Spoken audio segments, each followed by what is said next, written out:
our Telesur studios in Caracas, Venezuela. We begin with our news, taking a look to our headlines. Mexico was elected as a non-permanent member of the United Nations Security Council for the period 2021-2023. The German government has urged other European Union states to prepare for a no-deal Brexit. A Turkish delegation has held talks with the UN-backed government of national accord in Libya. We begin with our news. You stay with us.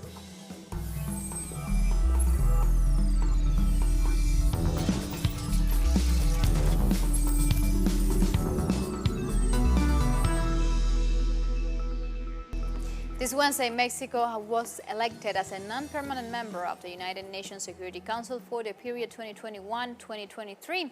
We have the details from Mexico City from our correspondent, Eduardo Martinez. Eduardo, welcome. Este miércoles con 187 votos a favor y 5 Greetings. abstenciones. With 187 votes in favor and 5 abstentions, Mexico is now part of the United Nations Security Council. As a non-permanent member, this marks the 5th time that Mexico has been welcomed into this mechanism, which works to make decisions relevant to global peace. Last June, President Andrés Manuel López Obrador announced its government's intention to join this council. For his part, Foreign Minister Marcelo Ebrard has welcomed the result and also congratulated Mexico's permanent ambassador to the United Nations, Juan Ramón de la Fuente, for having achieved this victory. Thank you, Eduardo. And Mexico, India, Ireland, and Norway were the countries selected to the United Nations Security Council this Wednesday, but the 193 UN member states must return this Thursday to continue voting to fill one more vacant seat after there was no clear winner. Canada lost out to Ireland and Norway in a hotly contested election. Mexico and India were elected unopposed.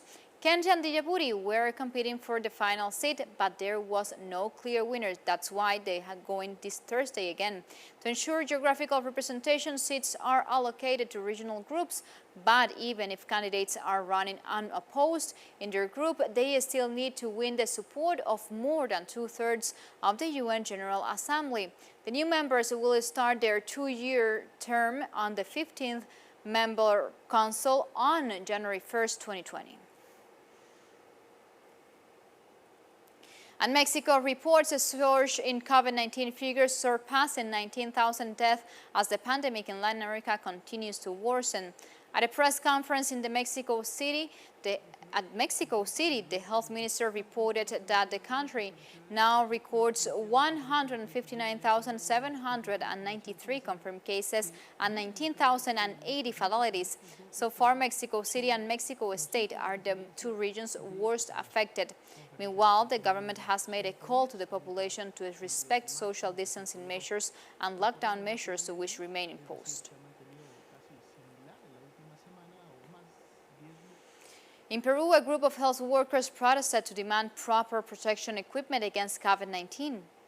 The workers gathered in front of the Edgardo Rabagliati Martins National Hospital in the city of Lima to denounce that they do require a special biosecurity team to care for patients infected with the virus. COVID-19 figures in Peru now exceeded 240,000 cases.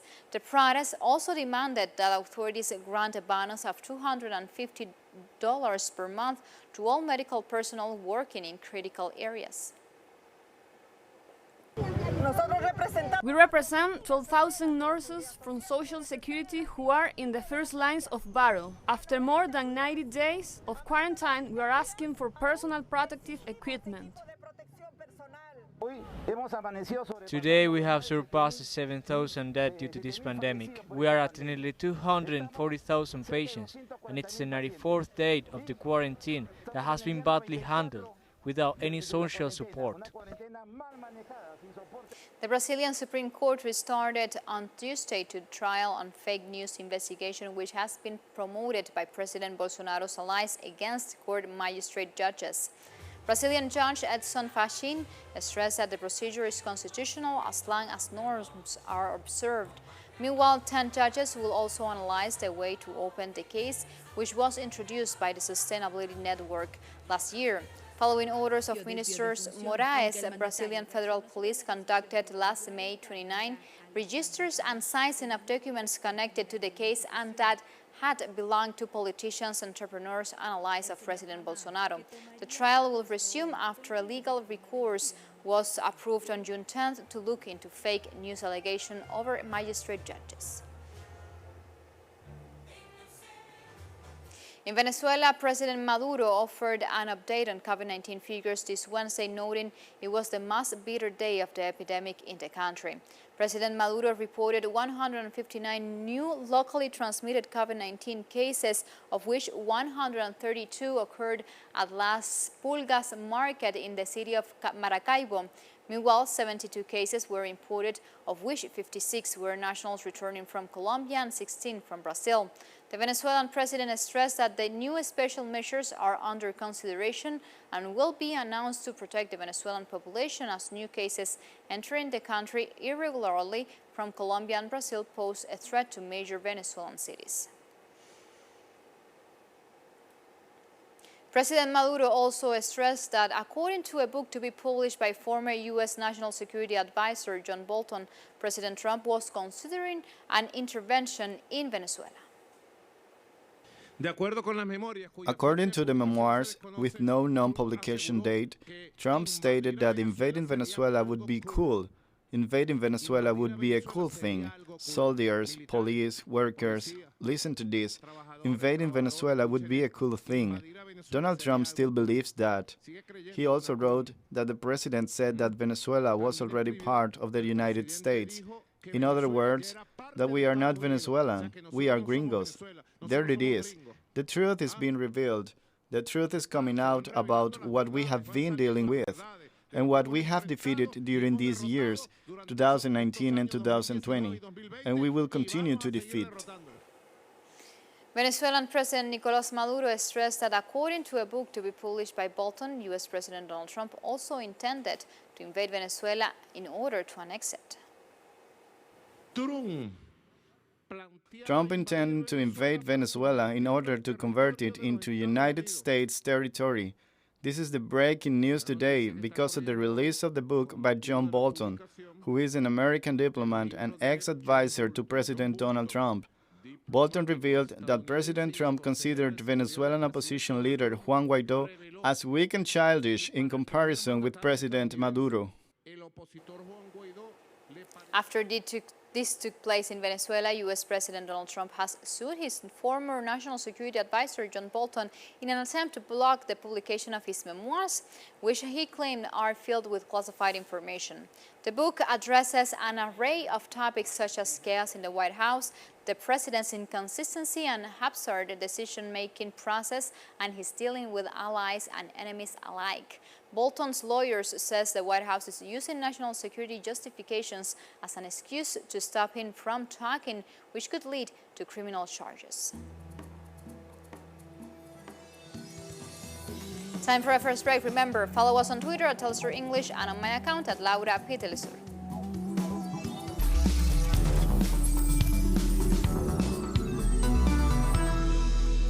We're back with our news. The German government is urging other European Union states to prepare for a no-deal Brexit, according to an internal document that casts doubt on Britain's optimism over chances of an early agreement on its future ties with the bloc.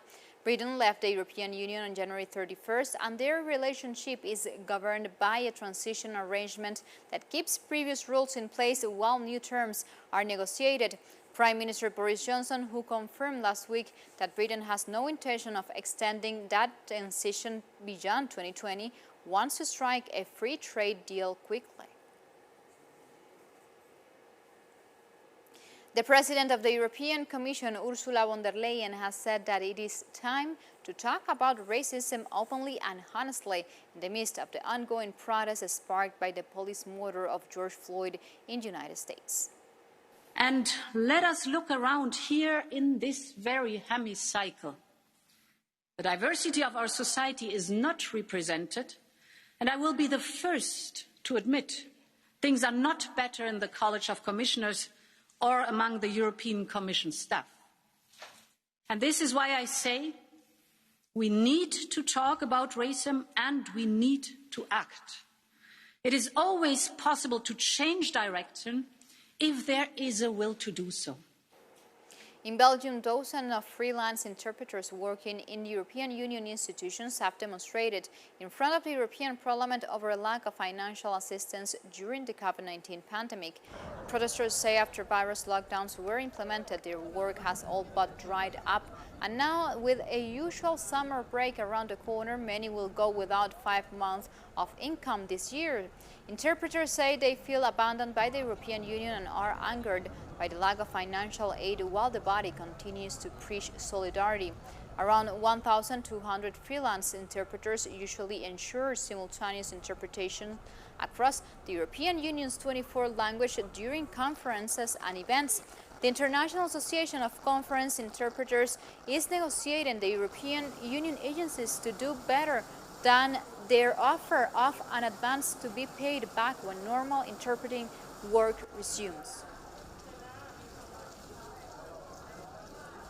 Solidarity, they've asked the member states to do it, they've set up a fund, but they're not practicing that solidarity that they're preaching within the institutions themselves, and that's quite problematic. And I think that a solution can be found, but for that they need to engage in proper social dialogue, they need to engage with our interpreters.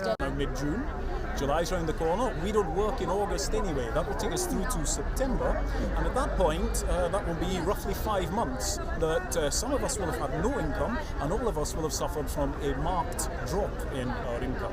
So our patience essentially is beginning to run out, and that's why we've decided to up the game. One of Spain's most visited monuments, the Alhambra Palace, has reopened its doors after 3 months closure due to the coronavirus. With travel regulations still in place until June 21st, only locals were able to visit the site, which is one of the world's largest open-air museums of Islamic architecture. From July 1st, borders will be open to all international visitors, although strict security measures will remain in place. This includes the mandatory use of masks, hand sanitizers, and the observance of social distancing rules.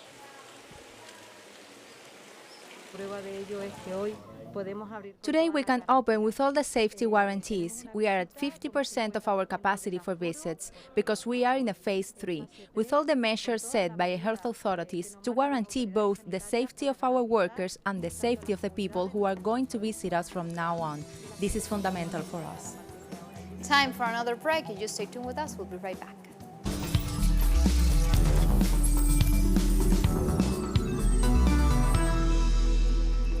We are back with our news. A delegation from Turkey led by Foreign Minister Mevlut Cavusoglu arrived in Libya's capital Tripoli to hold talks with the UN-backed government of national accord. During the talks, authorities reviewed the current situation of the forces supported by Ankara. As thanks to their support, they succeeded in reversing the military siege led by Khalifa Haftar and the Libyan National Army. The two sides also reviewed international efforts to resolve the crisis gripping the North African nation, while also developing joint plans to bring peace to the nation. The Turkish Defense Ministry confirmed a new military operation in northern Iraq to neutralize Kurdish militias. Operation Tiger Claw was launched over the Haftanin Iraqi region, where Turkish commandos, supported by the Air Force attack-class helicopters and unmanned combat aerial vehicles, participated. The Turkish army has stepped up its operations in northern Iraq against Kurdish militias considered terrorist by Turkey. The government of Iraq called the Turkish ambassador to protest the latest bombing from Ankara, one of which hit a refugee camp. In Tunisia, hundreds of unemployed citizens marched across the country, claiming for the establishment of legal rules that guarantee jobs. The demonstration concentrated in Bardo Square outside Parliament, while some tried to overcome police barriers. However, attempts to reach Parliament's gates were thwarted by police. Several protesters were arrested but later released as demonstrators accused security officials of harassment. Unemployment had also sparked uprisings across the country and was the reason for ousting longtime President Zine al-Abidine Ben Ali in 2011. The Prime Minister announced that it's suspended until the 2020 treaty. I want to tell him, allies, you have no right to freeze the settlement because we have not recently graduated. We have been unemployed for 10 years. The youngest among us is 35. I want to know when will be assigned. We want our members of parliament to come to the House of Representatives to attend the discussion so that the decisions are not tampered with or so that they do not contain any loopholes, but they refuse. We are not here to vandalize or anything. Look at the large number of security forces. The Ministry of Interior knows very well the number of people attending today, but the Ministry of Employment says it does not know how many of us are employed. Our protest today is peaceful and they know our numbers. South African President Cyril Ramaphosa has called for drastic action on violence against women, which has surged during the current COVID-19 lockdown. During Wednesday's COVID-19 update, President Ramaphosa expressed concern regarding the rise in gender-based violence during the lockdowns imposed across the world due to the coronavirus pandemic. Domestic violence has been on the rise globally and protests have erupted in South Africa. However, the President has appealed for calm and called on citizens to work with the government to fight violence against women so that the country doesn't end up fighting two wars alongside the pandemic.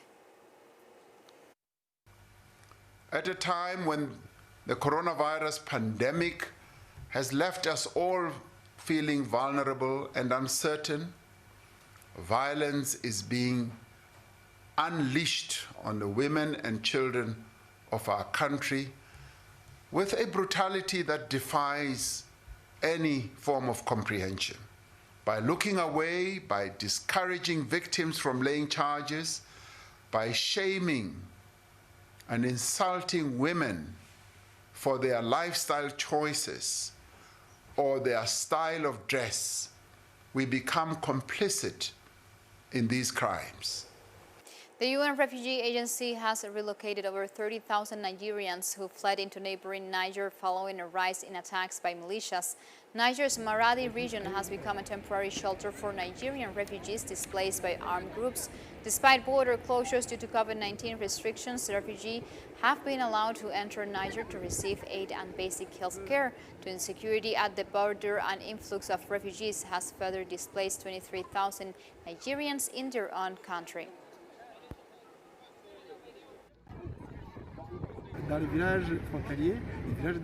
In the border villages, the host villages, we could not ensure the protection of these people, the management of protection cases, the follow-up of children, the follow-up of women, all of the aspect of protection. It was really very difficult. Here in the villages of opportunity, it will be really very easy with all the partners who are already working on the sites. Chinese President Xi Jinping chaired an extraordinary China-Africa summit on solidarity against COVID-19 in Beijing this Wednesday. The summit, held via video link, saw the participation of African heads of state and government and representatives of different organizations, including the UN Secretary General and the Director General of the World Health Organization. At the Forum on China-Africa Cooperation Beijing Summit, we agreed to work together to build an even stronger China-Africa community with a shared future. Today's extraordinary China-Africa Summit on solidarity against COVID-19 is a concrete step to deliver the commitment we made at the Beijing Summit and to do our part in the international cooperation against COVID-19. I'm convinced that humanity will ultimately defeat the virus and that the Chinese and African people are poised to embrace better days ahead. I want to take this opportunity to join my colleagues to thank you, President Xi, and through you, the government of China and the people of China for the swift response to provide Kenya and indeed the rest of our continent with medical supplies, including testing kits, personal protective equipment, pharmaceuticals, all to help us fight, not just in Kenya's case, the COVID-19 pandemic, but also the locust invasion that we recently had. Over 20,000 people have been evacuated after a mudslide caused by major flooding in China's Sichuan province. Local authorities say 14 people were successfully rescued while 2 are still missing. A video film in Damba County shows the mud blocking a river and diverting waters which submerged streets and houses. United States has imposed its hardest sanctions yet against Syria on Wednesday to prevent President Bashar al-Assad from achieving a military victory. The new travel restrictions and financial sanctions authorize a freeze on the assets of anyone dealing with Syria regardless of nationality and cover many more sectors. The sanctions also target those dealing with entities from Russia and Iran. The unilateral measures were imposed under an executive order and the so-called Syrian Civilian Protection Act.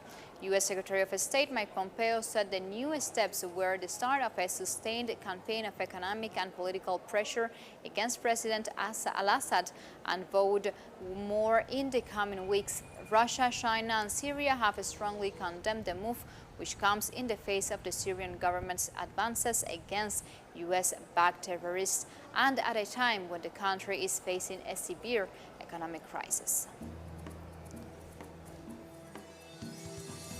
Like this, we come to the end of this news brief. Of course, you can find this and much more information on our website, telestroenglish.net, where you can read opinion articles, watch special interviews, and of course, update yourself about the latest data regarding COVID-19 around the world.